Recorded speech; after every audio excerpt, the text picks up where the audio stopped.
good evening, everyone. Welcome to Goffstown Today, a local public affairs program that's being brought to you by the Goffstown Democratic Committee. Our goal with these programs is to provide some meaningful discussions of local and state issues of importance to the greater Goffstown community. Today is a very special program for Goffstown Today. We have, for the first time since we began this series last fall, we've got two guests with us simultaneously. Joining us today, we have Maggie Fogarty, Director of the Concord Office of the American Friends Service Committee, and Grace Kindeke, and pardon me if I slaughtered it, the AFSC's New Hampshire Program Coordinator. The American Friends Service Committee is a century-old Quaker organization dedicated to sustainable peace and justice. It provides resources, training, and assistance to grassroots groups and coalitions, and offers information and a Quaker perspective to the general public. Its current priorities are economic justice, the rights and well-being of immigrants and refugees, and the excessive political influence of corporations that profit from war and militarism. Given the abominable state budget that was so quickly signed into law last Friday, with its various culture war riders, including abortion ban, outlawing the teaching of divisive concepts, voting law changes, and more, it's hard to pick where to start. But we do have an unfortunate bit of news today that as a result of this budget, more than half, pretty much every non-administration member of Governor Sununu's Council on Diversity and Inclusion has resigned. I'd like to start with talking a little bit about that. Oh, Maggie or Grace, please feel free to jump in. Thank you very much for being here. Thank you. And Grace, why don't you go first? You've been one of the leaders in the campaign to oppose this divisive concepts language. Yeah, absolutely. Thank you, Maggie. And thank you, Len, for having us on the show. So I think, I really commend the members of the council for not being willing to be tokenized and really calling and highlighting the fact that the divisive concepts language that was inserted into the budget, which just prohibits being able to talk or do trainings on anti-bias, anti-discrimination, any sort of anti-oppressive measures having to do with race, gender, age, marital status, sex, it really makes the efforts of Sununu's administration and efforts across the state really a moot point. And so I really appreciate that. I know that it takes a lot of courage to be able to say no to opportunities like the Governor's Council, to be able to have a platform like that, to say, to be able to use that in order to show and share and train and really highlight the harms that are done and continue to be done, not only on individuals, but on communities across the Granite State. So I think that it really highlights the fact that the provision within the budget undermines and threatens and really makes these efforts on behalf of our government more performative than they do meaningful. And I think that their gesture and their willingness to resign their post really highlights the fact that they will not be used to be a figurehead for efforts that really will not land or go anywhere because they're already kneecapped in the state budget. Maggie, I'm sure you have some thoughts. Well, yes, this is one of the more alarming developments of this legislative session. It's simultaneously a very worrisome sign of what is possible to happen in a state that has allowed really a radical right-wing element to grab the levers of power. Elections have consequences. I hope this isn't representative of a majority of Granite Staters, but it absolutely is representative of a majority of our House, our Senate, and the governor's office. So we should all be very alarmed. And simultaneously, as we talked about during the many months of budget negotiations, we also have to not be distracted from the other kinds of harms that are being done. And as you mentioned, Len, a number of really distressing things have happened this year that will have lasting consequences for our well-being as a state. The erosion of the already underfunded, in many communities underfunded, public education system with this new voucher program, the education freedom accounts they're called, that will redirect much needed public wealth into private hands, religious schools, private schools, home schools, without any real indication that those dollars will come with any real standards for the quality of education. We have alarming restrictions on reproductive rights with the criminalization of abortions after 24 weeks and no meaningful exceptions, not rape, incest, or fetal anomalies. This requirement of an ultrasound seems kind of like just a bizarre imagining of what I would have thought was a more marginal subset of our state's residents, but that have grabbed the majority. And then the things that might not get such attention, but have the capacity to really erode our well-being are these tax giveaways to the absolute wealthiest granite staters, as well as out-of-state corporations, and this continued shaving away at the funding for our state agencies, such as the Department of Health and Human Services, while we are still in the midst of responding to a pandemic that took a terrible toll here and around the country. So sadly, there's a lot that's bound together in the state budget that needs to be a wake-up call for all of us who care about a healthy state. What do you think is the next step for, given the fact that the legislature now is not going to be meeting again until toward the end of the year to act on the various budget recommendations on and bills? Do you see lawsuits coming in the future from any order? What do you think are the avenues for people to continue to fight some of these retrogressive moves?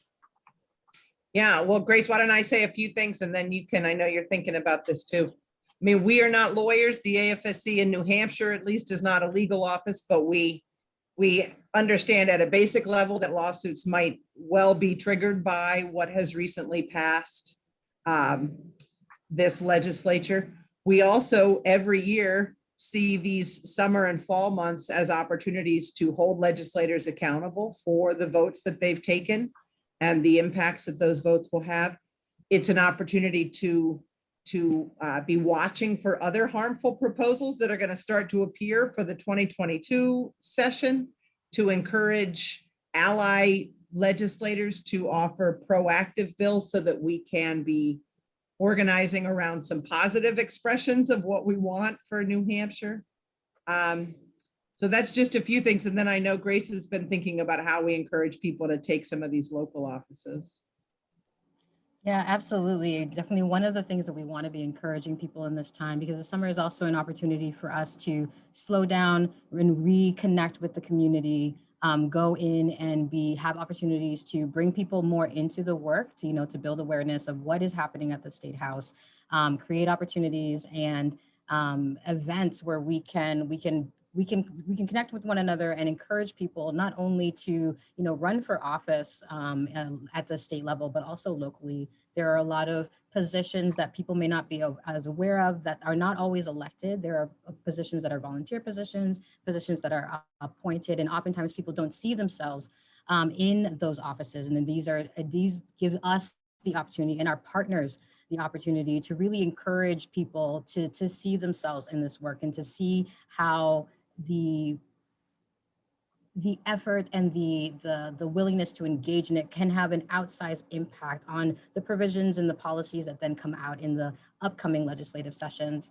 as well as taking this opportunity to, spend time, teaching and finding ways to learn more about the very provisions that are being prohibited within the state budget. I think, one of the very damaging aspects of the divisive concepts is how it not only impacts the state employees, it also impact, the prohibition and impact on students and educators.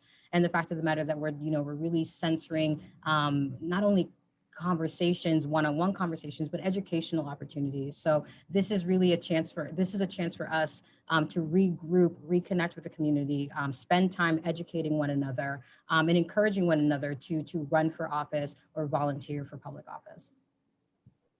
And there will be lots of New Hampshire people who weren't paying attention until the news of the outcome of this legislative session started reaching a broader audience. And so we obviously want to be there to say, join now, because we've got a longer view here. This was a series of demoralizing defeats this session, not unexpected, but still demoralizing all the same. But as people awaken to what's really, to whom we've given this kind of power to do this much harm, then we always want to be invitational to say, this is as good a time as any to be jumping into this work together. So, and I think we have to remind each other, we're all feeling a little bit worn out. It's exhausting. It's you were sure of the rightness of some things, and then to see that it still can go the way that it went.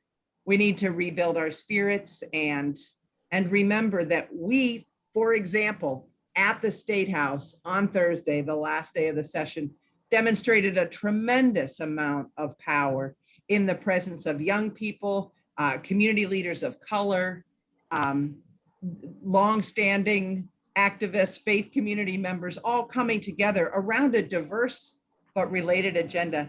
And we know that we're building power to win. We just have to take some of these setbacks in stride and keep on going. Yeah, I would only say that I would hope that we are able to undo some of the harm that's been done in the next legislative session. I know from a personal standpoint, what troubles me is the sneaky way these were done. Sticking social policy riders in a budget bill is not the way, and I've lived here for 30 years, that's not the way business has been done in New Hampshire heretofore, but I think that they wanted to win at any price, and if included cramming it through. In many ways, I find it worse than the Bill O'Brien year's budget. If you were around for that, you know how bad that was. Yes, that's right. Those were terrible, terrible times. And it took a while to start to roll back some of the harm that got done in that period. And I would say we're pretty clear that our primary complaint is not procedural, it's the content. But as you say, these really horrible ideas got stuffed into the budget because it was likely they would not pass the test of the public scrutiny of a hearing process, not without embarrassing a number of members. Exactly. Yeah. Let me move to something else that I believe is in AFSC's area, which is what happens when the federal eviction moratorium lapses in, I believe now they've extended it through the end of July, but I mean, everything that I'm seeing indicates there is likely to be huge problems and a big increase in homelessness. Is this an issue that you're working with? So we have when I first joined AFSC back in 2007, affordable housing and ending homelessness was one of maybe 2 or 3, real central priorities for our office. We now work on affordable housing and homelessness in more of a matrix of other issues related to economic justice and economic security. But we can see absolutely plainly what you are pointing to, Len, that when the moratorium ends at the end of July, and they have said it's the final extension, and we still haven't quite figured out how to deliver the federal rental assistance as broadly and as quickly as it needs to go. And plenty of people already were evicted even during this moratorium period because it only protected you if the criteria was inability to pay rent. We've got skyrocketing housing prices. We have growing homeless encampments. We see an increased criminalization in some communities of the fact of poverty and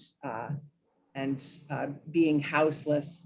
So I will say that one of the few bright spots of the state budget was a allocation of $25 million to the state's Affordable Housing Trust Fund and a continued share of the real estate transfer tax to the tune of another 10 million over the biennium. So $35 million going to that fund, which supports the development of housing that's affordable to certain income strata, is a positive thing. We could double it and still not catch up to other states around the country, which are wealthier states. I mean, not as wealthy states as we are. So we clearly need to put more money to it. We need to continue to draw more attention to it, lift up the humanity at the center of these dynamics, and build the will for saying that it's unacceptable in this wealthy country, in this wealthy state, that anyone has to live in constant fear of eviction or live in the indignity of not having a door to close or a roof over their heads. Yes, and I'll just add to, what we've also seen, like the provisions that Maggie outlined are positive. And at the same time, in terms of addressing our homeless populations and our homeless communities in the state, there was a provision that was taken out that would have increased funding to homeless services by about $19 million. And so what we're seeing is that, one of the impacts of the eviction moratorium being expiring, and there not being provisions in place for people to have as much rental assistance or to be able to stay in their homes, is that we also then will have an increase in homelessness. And we've seen an increase, a 20% increase in homelessness in the state over the last year or two. And what we've often seen, especially as in Manchester, which is my hometown, is how homeless encampments are raised regularly, and there's not enough money or solutions or investment in solutions that work for people, because for many, shelters are not safe places. Shelters are not inclusive. They can't bring family, loved ones. They can't bring certain items or things, and they're not really conducive to where folks are not really meeting folks where they need to be. And so what we're seeing is that the provisions that are being put forth are helpful and supportive for certain pockets of the population, but we have people in other communities who are not being able to be given or have the access to the resources that they need, that they are asking for and have been asking for over and over and over again. And instead, we have community partners, community organizations who are working tirelessly with very little resources, and much of it, it being volunteer, much of it being donated to respond to the needs of the community of homeless community members. And what we haven't seen is a robust enough response to the issues of homelessness in the state. And instead, oftentimes the successful funding of the successful fundings in some aspects are seen as enough of a solution, when in fact there are so many who are still in great need, and ignoring them doesn't make them go away. Well, it seems that Manchester and Nashua obviously get the attention as the state's largest cities, but are you seeing this problem of the unhoused spreading into the other smaller communities around the state? Because those are the ones where I would think that homelessness might be a nearly invisible problem, but yet it's still there. Yeah, it often is invisible, but I can speak for my community of Dover, that we have seen some of the tucked away encampments around at our border with Somersworth have doubled in size, homeless outreach workers tell me. And a lot of that, there's an overlay of people in need of either mental health treatment for acute situations or substance misuse treatment. I mean, the other systems that are failing or failing to meet the need for chronic lack of funding, then spill into this arena of homelessness as well. And I know that in the Concord community, there was a lot of preparation that had to be done to care for a number of individuals in an encampment near the railroad tracks before it was cleared by police. Now, Concord has some very proactive ending homelessness initiatives that their Concord Coalition to End Homelessness has been putting into place over years, including the Housing First model, which operates on the assumption that you don't need to earn your housing, that housing is such a fundamental human right. And we believe that once you have a roof over your head and a door to close, then some of the other goals that might emerge for you as more possible in your life of treating a substance misuse issue or seeking help for mental health or restoring a family tie that would enable people. So long we've inverted that to the real harm of people by saying, oh, you have to do X, Y, and Z to earn the right to come into housing. And thankfully, that has been inverted over the last few years, and some people are taking up this call of Housing First. And it works. We do not have to be in this situation. Well, let's hope. I know that you mentioned the growth of the encampments, and I remember there was a great deal of publicity a few weeks back about clearing a huge homeless encampment on one side of the river in Manchester. And I drove by yesterday, and you go to the other end of the bridge on the west side of the river, and it looks like basically that same homeless camp has just shifted. And That's what happened. Yeah, people just go deeper and deeper into the woods, literally in the margins of our society. And so often, people pass away because they don't have shelter, they can't access the care that they need. I mean, it's just, people are literally being pushed to the margins in order to die and disappear. No, it shouldn't be. I think we all know that. Len, if there's a moment, I'd love to just mention something else that we're paying attention to, if that's okay. Please feel free.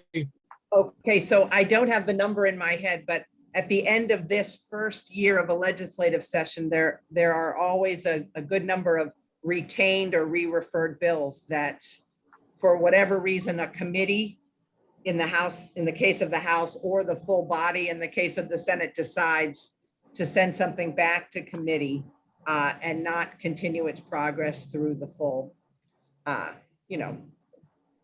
full regular process that we know about. So we will be watching the retained bills. They all have to be acted on in some way in committee before these reporting deadlines that they have. And those will be the first bills that will come up for action in 2022. And among them, I know that your listeners care about voting rights in New Hampshire, and how New Hampshire is very much a part of the assault on voting rights that is playing out throughout this country. And there are a number, thankfully, the worst of the anti-voting bills did not make it through this session, but many of them were retained. And so our legislators are going to try to take unconstitutional provisions and try and figure out how to make them pass muster. So we all have to be very attentive to that. And if you bump into your reps and your senators over the summer, tell them that you want them to do everything they can to stop the assault on this fundamental aspect of our democracy. Unfortunately, Goffstown's entire legislative delegation is hardcore Republican. That's all I'll say. They I know sure that too, don't they? I know that redistricting, from what I'm reading of the plan to redraw the congressional districts, is likely to be a very fierce debate in the fall after the census reports come out. But we can only hope that we can keep New Hampshire as purple as it has been for at least the last few years.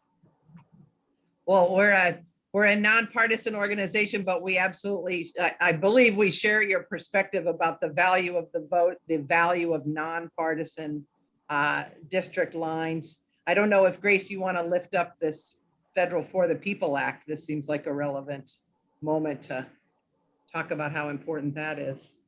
Yeah, absolutely. I mean, we definitely want to encourage all of your listeners to all Goffstown to, to also be contacting your members of Congress, to lift up, to support the passage of the For the People Act, which would, not only protect voting rights, but would put in measures in place to ensure that there isn't, outsized corporate and corruptive interference in our voting process, and would do a lot to protect and mitigate some of the harms of these voter suppression bills that have been passed here and that are trying to be passed here in New Hampshire, as well as in other states across the country. So it is vitally important. Our members of Congress are coming back to their home states, for the sort of the summer recess.